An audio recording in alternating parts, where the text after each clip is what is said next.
자, 오늘 성경 봅니다. 성경 사도행전 20장입니다.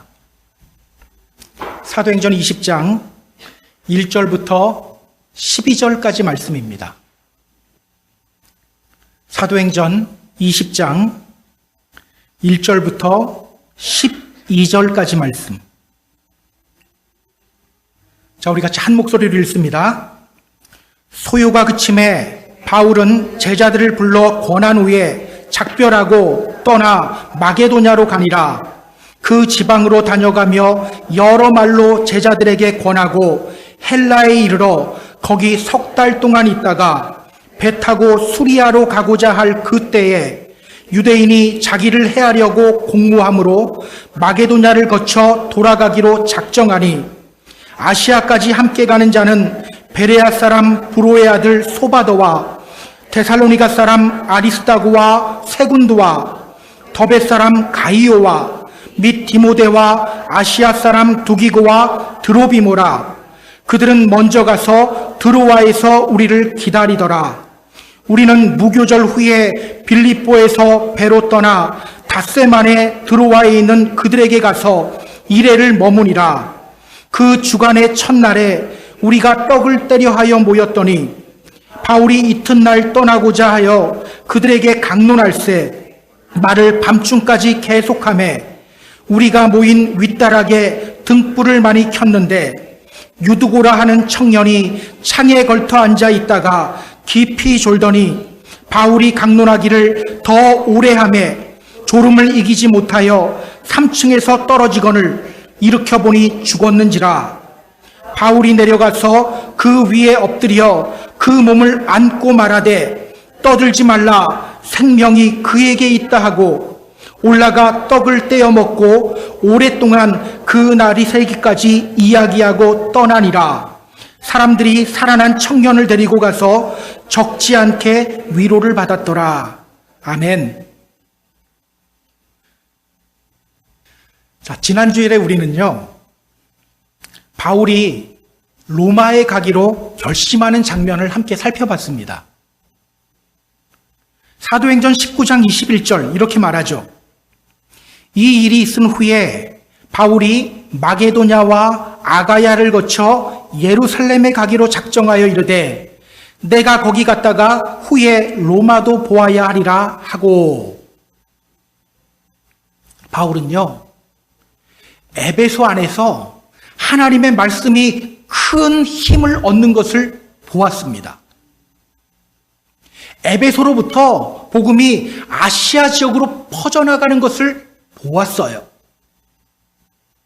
이때 그는 예루살렘을 통해 로마에 가기로 결심을 합니다. 그러나 지난주일에 우리가 확인했죠. 사실 그의 최종 목적지는 로마가 아니에요. 서바나입니다. 서바나로 가기 위해서 로마를 잠시 경유하기로 한 거예요. 서바나가 어떤 곳이죠? 오늘날의 스페인. 당시 사람들은요, 서바나를 땅 끝으로 여겼어요. 그렇다면 여러분, 바울이 로마에 가기로 결심했다는 것, 이것은 무엇을 의미합니까?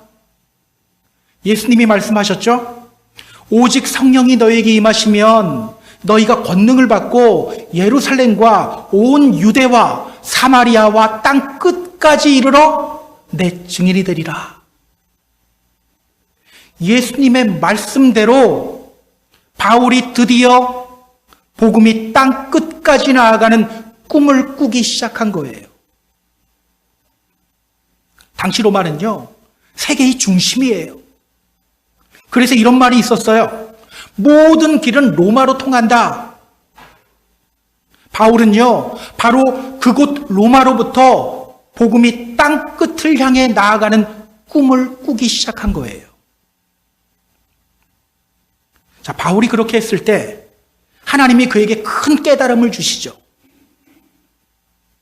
복음이 에베소에서 큰 세력을 얻게 되자 복음의 흐름을 방해하는 소동이 일어났죠. 데메드리오라는 사람이 에베소 사람들을 선동했고요. 에베소 안에서 이 소리가 울려 퍼지기 시작했어요. 크다! 에베소 사람의 아데미여! 예수가 크다고? 예수가 최고라고? 아니다. 아데미가 최고다. 아데미가 더 크다. 그런데요, 하나님께서는 그 폭동 속에서 바울과 바울의 동력자들을 지켜주셨어요. 그리고 그 폭동을 해산시켜버렸어요. 그것을 보면서 바울은 깨닫게 됩니다. 아, 그 어떤 것도 복음의 전진을 막을 수가 없구나. 그래, 땅 끝까지 복음 들고 나아가자. 이제 우리는요, 사도행전 20장으로 들어왔습니다. 사도행전 20장은요, 바울이 에베소를 떠나 예루살렘을 향해 가는 과정을 그리고 있습니다.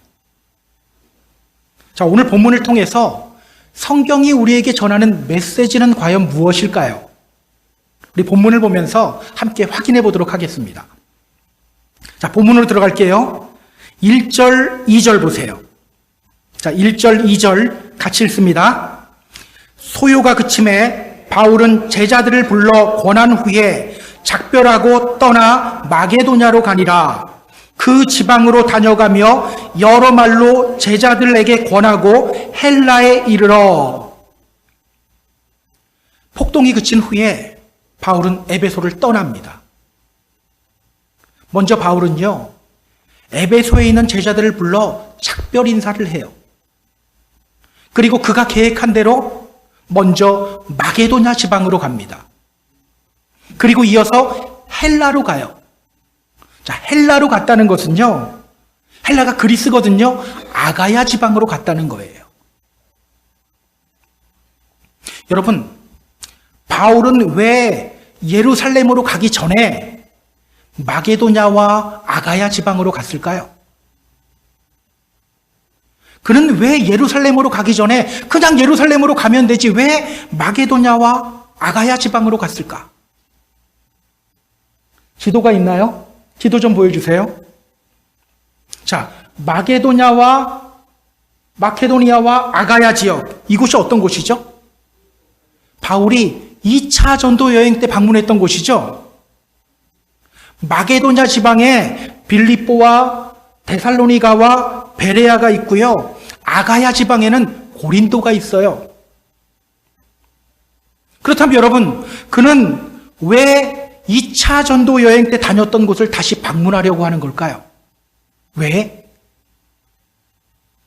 그가 거기서 무엇을 했는지를 보면 이유를 알겠죠. 자, 성경을 보세요. 거기서 그가 무엇을 했죠? 자, 성경은 이렇게 말합니다. 그 지방으로 다녀가며 여러 말로 제자들을 권했다. 그러니까 바울은요, 2차 전도 여행 때 세웠던 교회들을 다시 방문하기 위해서 마게도냐와 아가야 지방으로 간 거예요.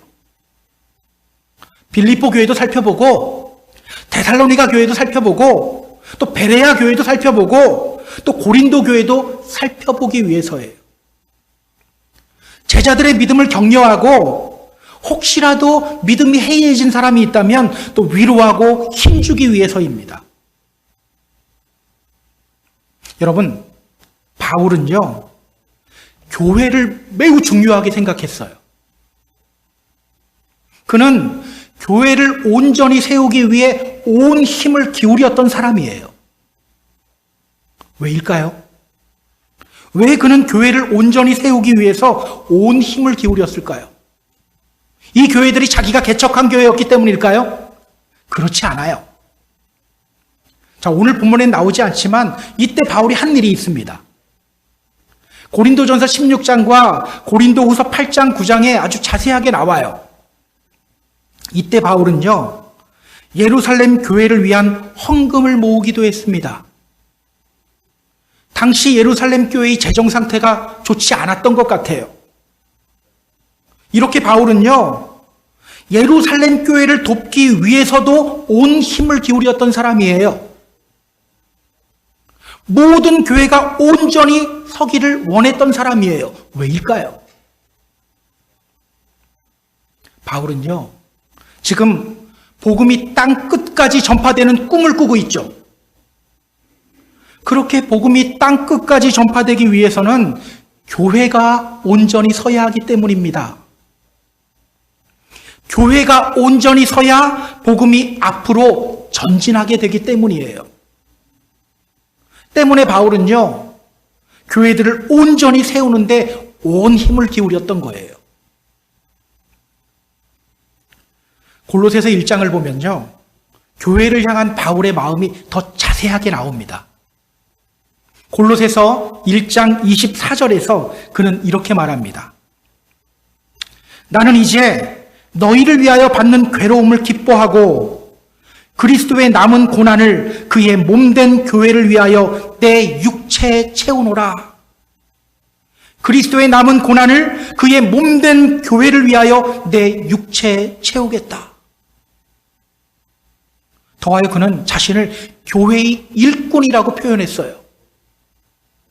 그 다음 절인 골로새서 1장 25절에서 그는 이렇게 말합니다.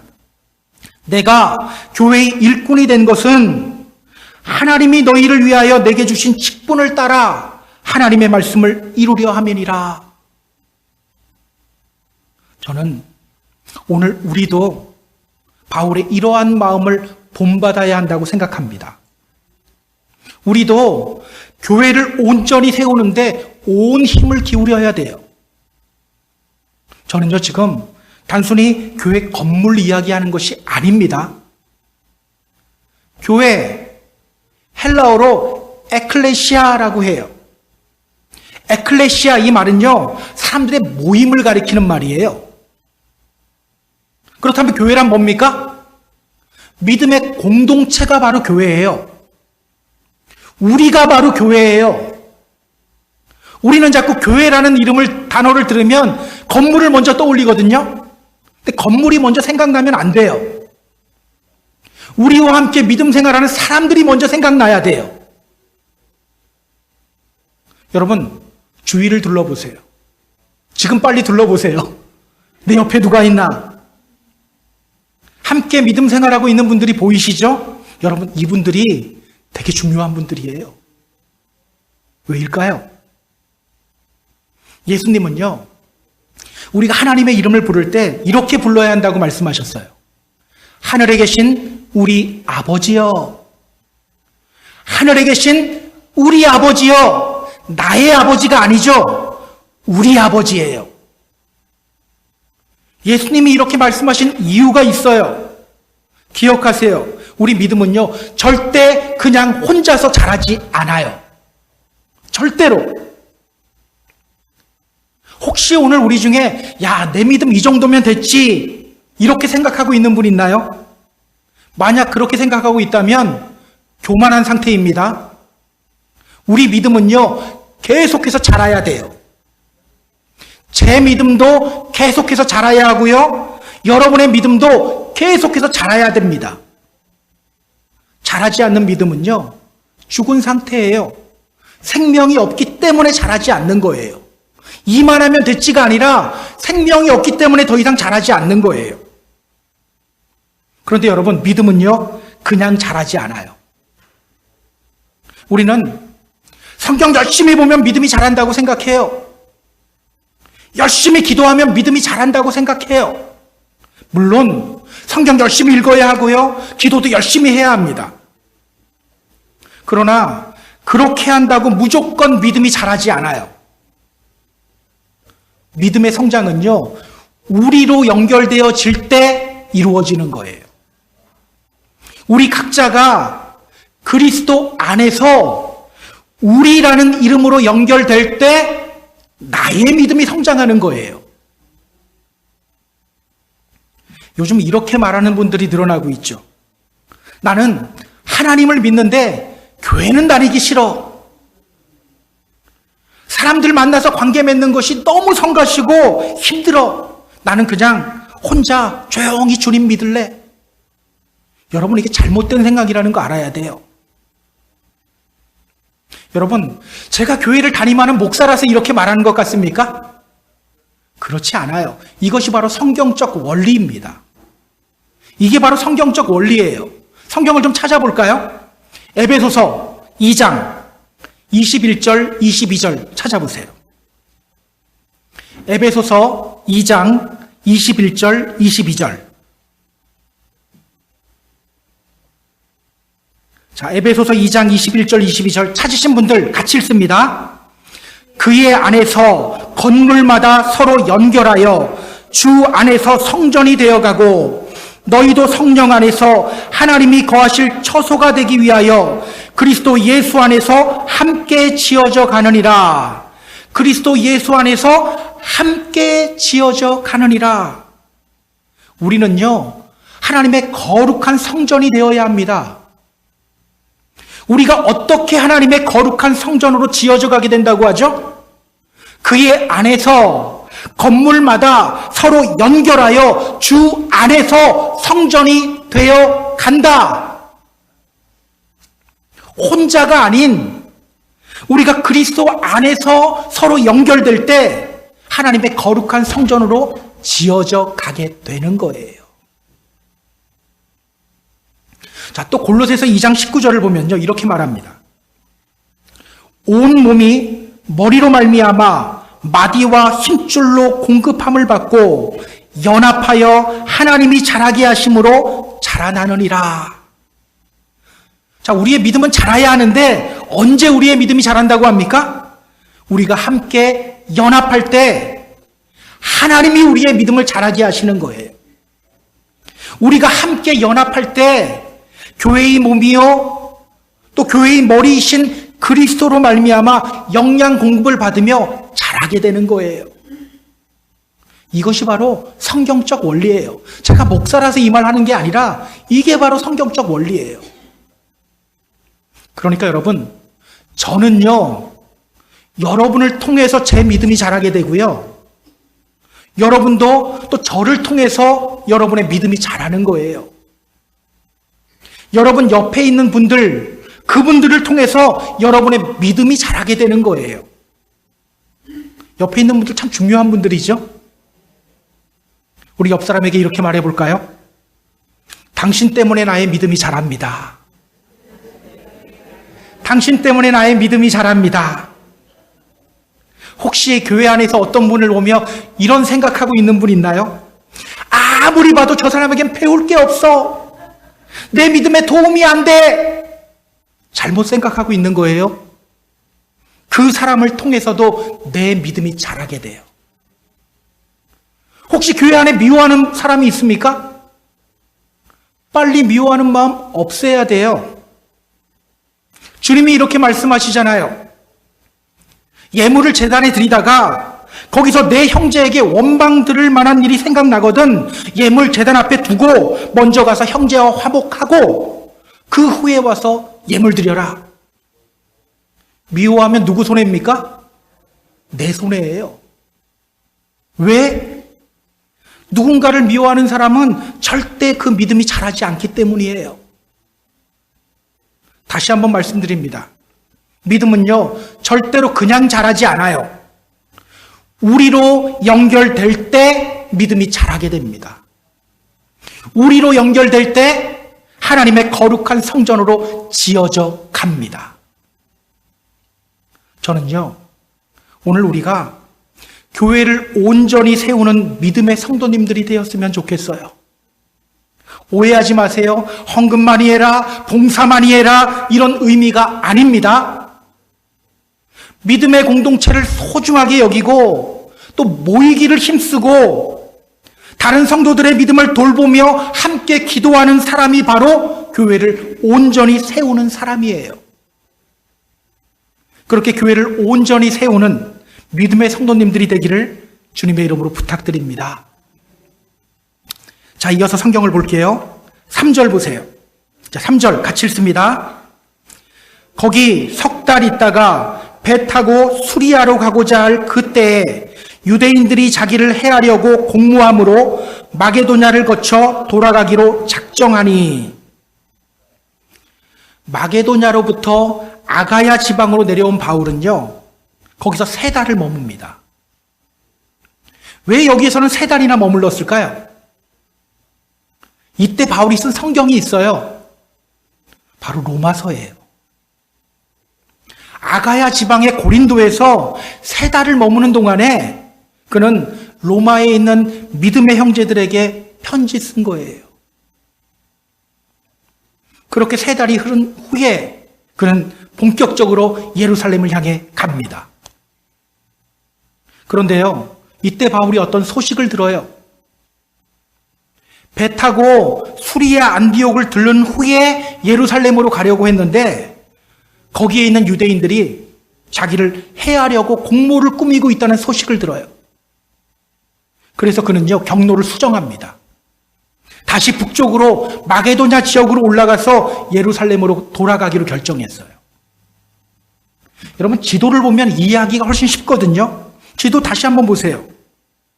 예전에 바울은요, 저 고린도에서 나와서 겐그레아라는 항구에서 배 타고 수리아 안디옥으로 갔었어요. 이번에도 그 경로를 이용하려고 했던 겁니다. 그런데 자신을 해하려고 하는 사람들이 있다는 소식 듣고 북쪽에 있는 마게도냐 지방을 통해 다시 돌아가는 거예요. 자, 그럼 성경을 계속해서 볼까요? 4절 보세요. 자, 4절 같이 읽습니다. 아시아까지 함께 가는 자는 베레아 사람 브로의 아들 소바더와 데살로니가 사람 아리스타고와 세군도와 더벳 사람 가이오와 및 디모데와 아시아 사람 두기고와 드로비모라. 사람 이름이 왜 이렇게 많이 나오는지 모르겠죠.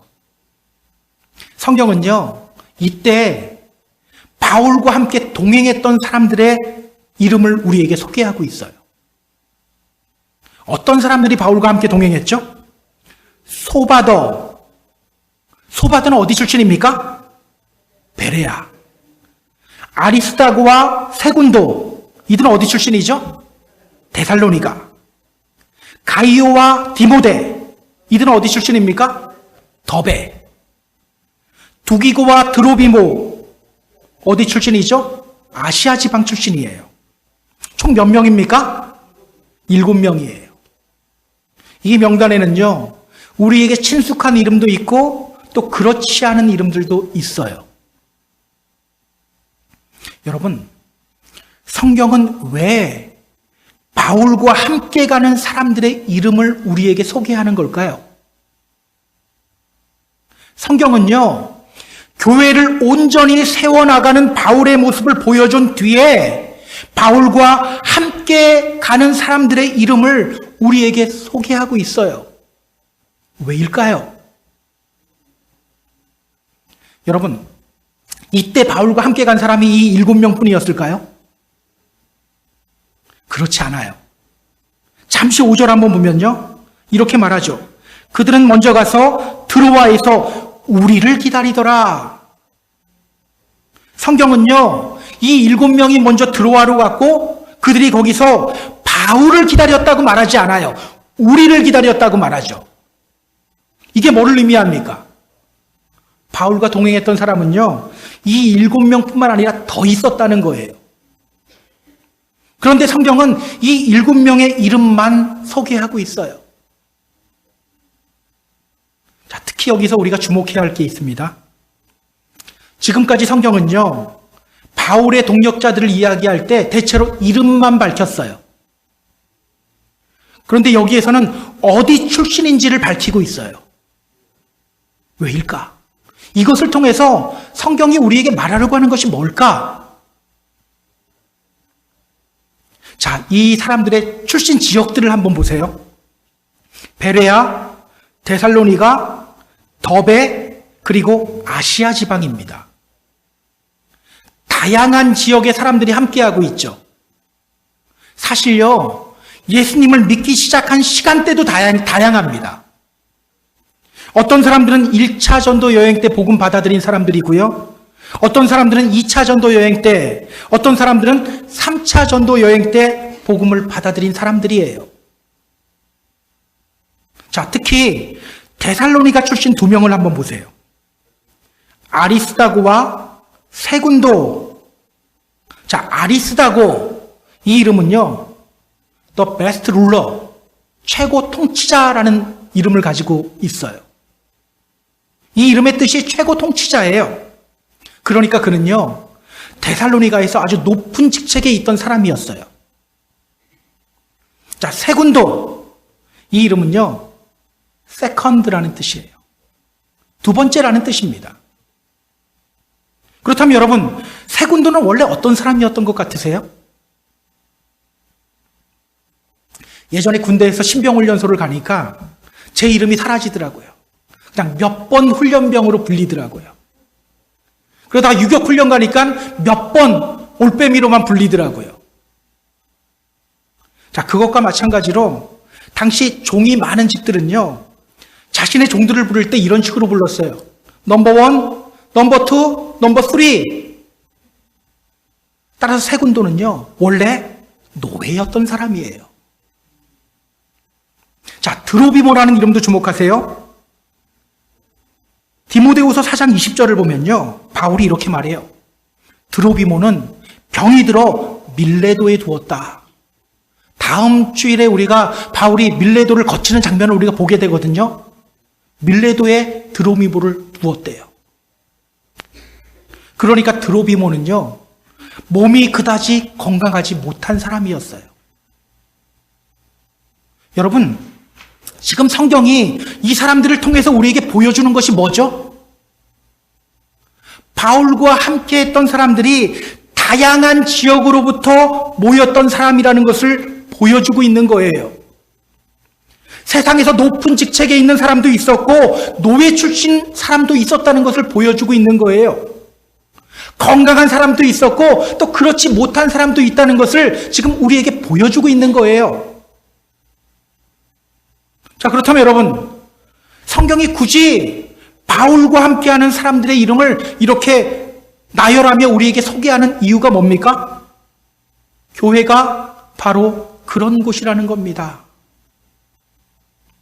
우리는 교회 공동체를 통해 믿음이 성장하게 되는데 교회는 어떤 곳이냐?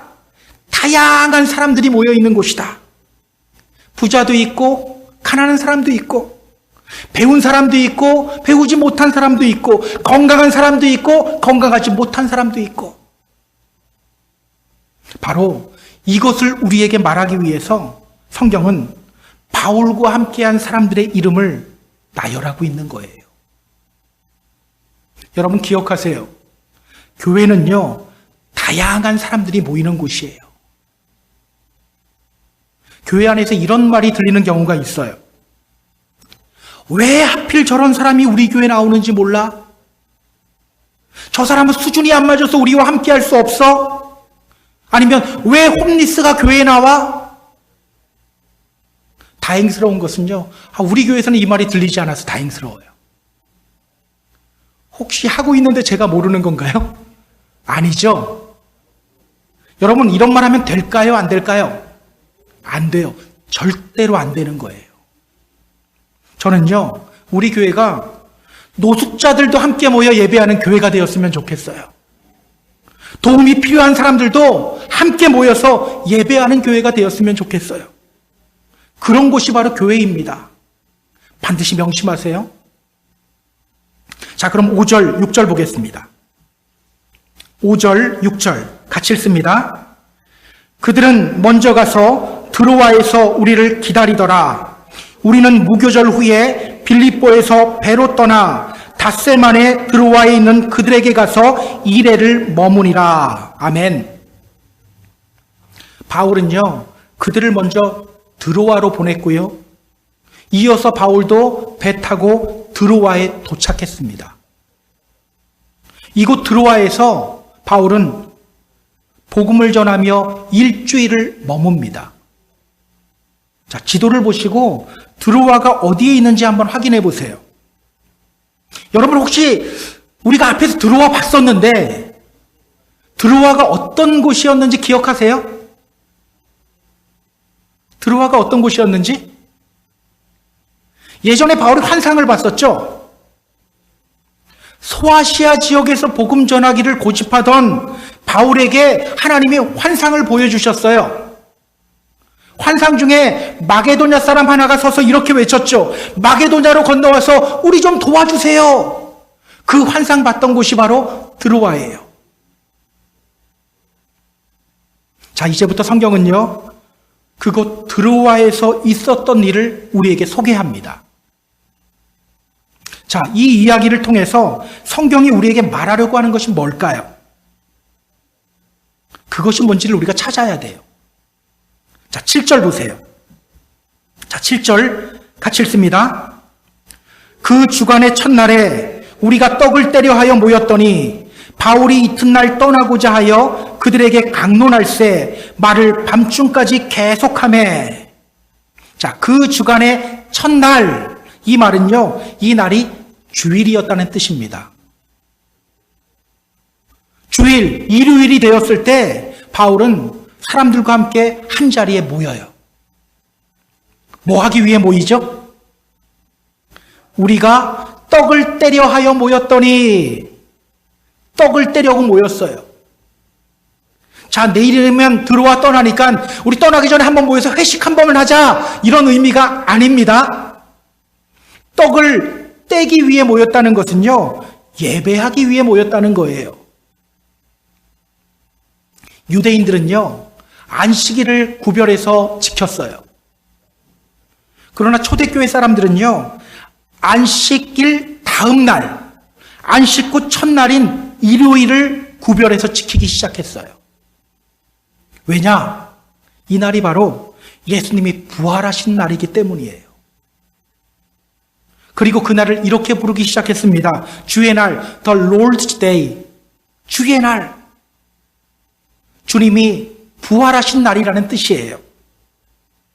그래서 오늘 우리들도 일요일을 주일 하는 거예요.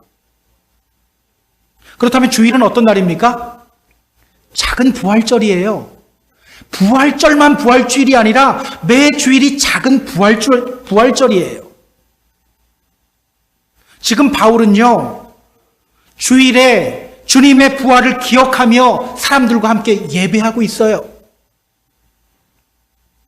여러분, 우리의 믿음은요, 관계 속에서 자라고 성장합니다. 그래서 우리는 모이기를 힘써야 돼요. 그런데요, 여러분, 그냥 모이기를 힘쓰면 안 돼요. 세상 이야기 하기 위해서만 모이면 안 돼요. 주님의 이름으로 주님을 예배하기 위해 모여야 되는 거예요. 자, 그 예배의 자리에서 어떤 일이 일어나는지 우리 확인해 볼게요. 8절, 9절 같이 읽습니다.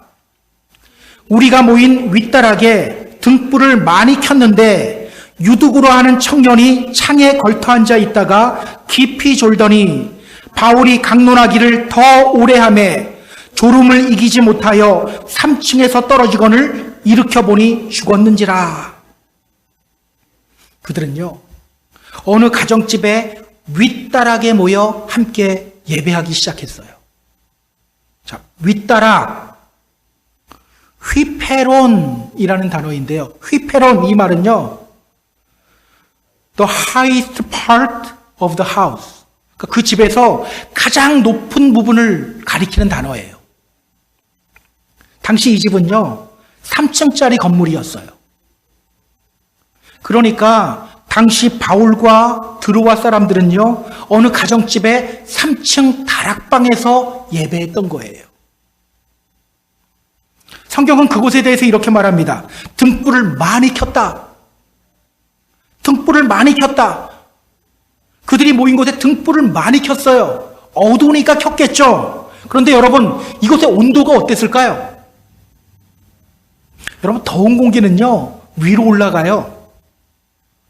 그리고 거기에 여기 등불까지 많이 켰어요. 아마도 이곳은요, 매우 더웠을 거예요. 때문에 유두고라는 한 청년이 다락방 창문에 걸터 앉아서 말씀을 듣기 시작했어요. 그런데요, 바울의 설교가 끝나지를 않네요.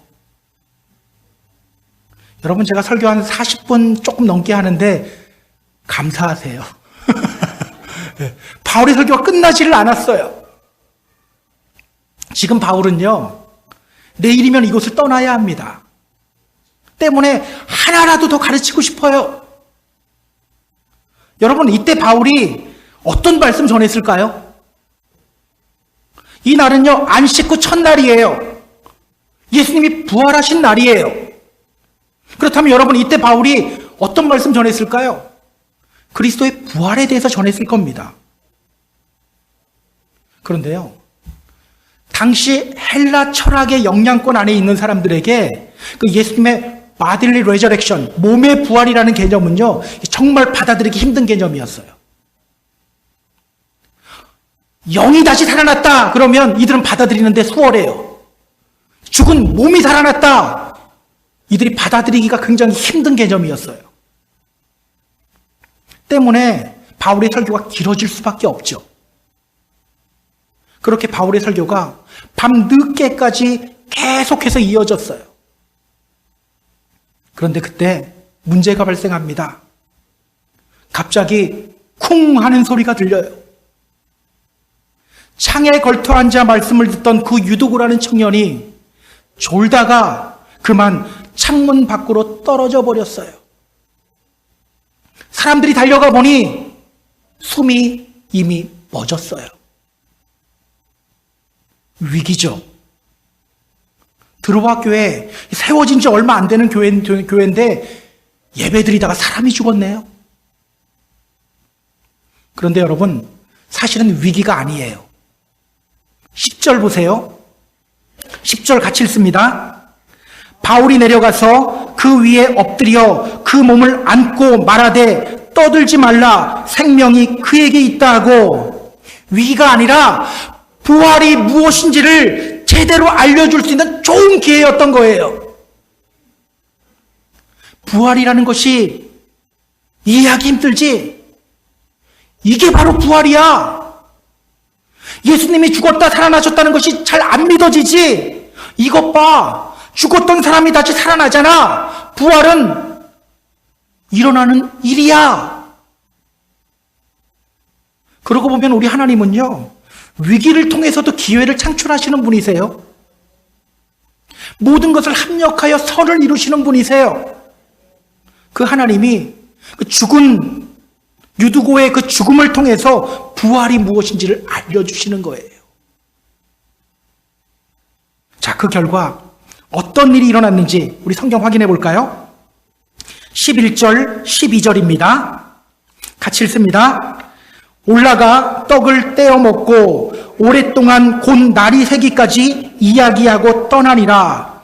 사람들이 살아난 청년을 데리고 가서 적지 않게 위로를 받았더라. 자, 그들은 함께 떡을 떼고 날이 살 때까지 서로 이야기를 나눠요. 그리고 바울은 그곳을 떠납니다. 그리고 그 예배에 함께했던 사람들 안에 어떤 현상이 나타나죠? 어떤 현상이 나타납니까? 성경은 이렇게 말합니다. 적지 않게 위로를 받았더라. 적지 않게 위로를 받았더라. 이 위로를 받았다, 이 말이 무슨 뜻일까요? 위로, 파라칼레오라는 헬라어 단어예요. 파라칼레오, 파라라는 말은요, 어디 옆에 라는 뜻이고요. 칼레오, 이 말은 콜, 부르다라는 뜻이에요. 주님이 우리 옆으로 올 때 우리에게 우리가 참된 위로를 경험하게 되죠. 따라서 위로를 받았다는 말은요, 그들이 비로소 주님을 자신들 옆으로 불렀다는 말입니다. 그들이 비로소 주님을 모시게 되었고 새 생명을 얻게 되었고 새로운 피조물로 거듭나게 되었다는 말이에요. 그래서 메시지라는 성경이 있거든요. 유진 피터슨 목사님이 번역한 메시지 성경을 보면요, 이 부분을 이렇게 해석해요.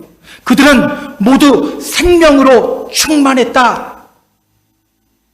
그들은 모두 생명으로 충만했다. 여러분, 오늘 우리도 예배를 통해서 이렇게 다시 태어나야 돼요. 매 주일은요, 작은 부활절이에요. 주님이 부활하신 이유가 있잖아요. 이제 그리스도께서 죽은 자 가운데서 다시 살아나사 잠자는 자들의 첫 열매가 되셨도다. 잠자는 자들의 처음 열매가 되셨도다. 첫 열매가 있다는 것은요, 두 번째 열매도 있고 세 번째 열매도 있다는 뜻이죠.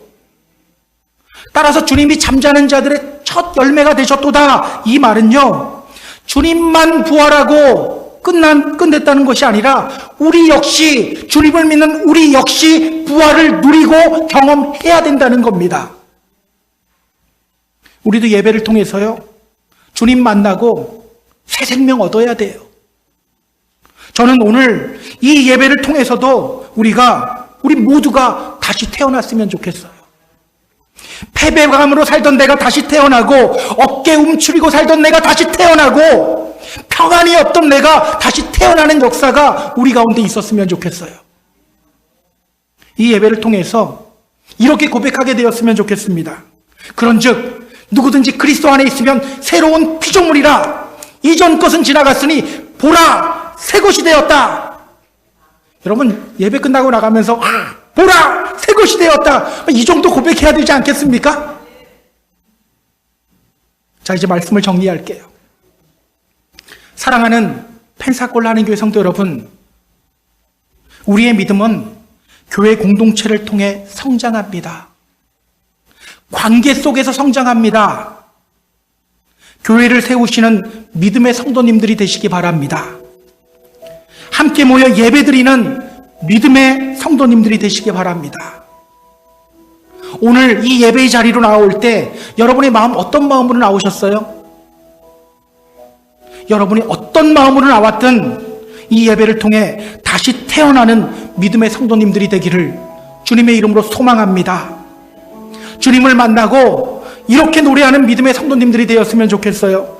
나 이제 주님의 새 생명 얻은 몸, 옛 것은 지나고 새 사람이로다.